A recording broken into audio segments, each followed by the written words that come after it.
গতকালকেও আমার অফিসে একটা বিশাল বান্ডিল এসেছিল, শুধু সই করতে বাকি। সই করে দিলে ওই 8 লাখ টাকা আমি পেয়ে যেতাম। এরকম পিরিজ হাজার হাজারটা কিনতে পারতাম।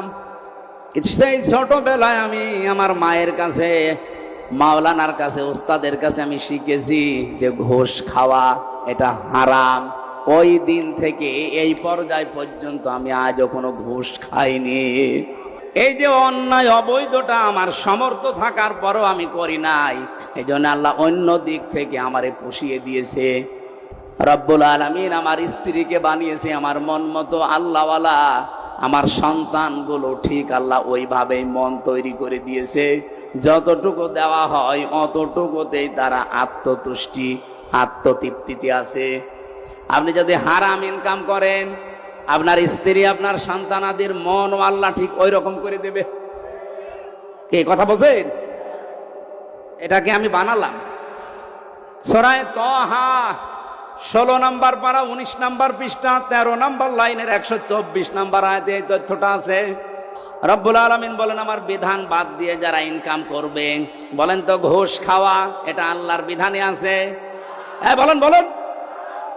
আল্লাহর বিধানের বাইরে যারা উপায় করে ইনকাম করে, চর্ম চোখে দেখতে মনে হয় যে বিশাল সম্পদের মালিক হয়ে যাচ্ছে, আল্লাহ বলেন আমি দঙ্কা করে দেই।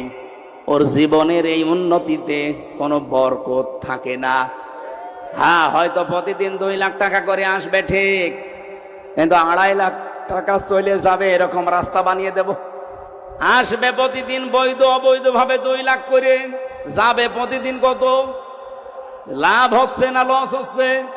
এটা তো একটা গেল। সবচাইতে বড় বিষয়, আমি ওর অন্তর থেকে শান্তি তুলে নেব।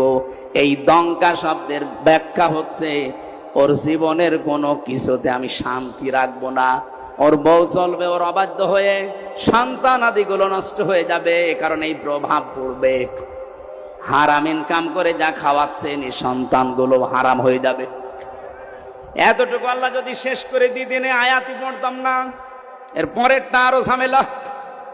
ওয়ানাহশুরুহু ইয়াউমাল কিয়ামাতি আ'মা, কিয়ামতের দিন ওকে যখন তুলবো ওর চোখ থাকবে না, অন্ধ হয়ে উঠবে।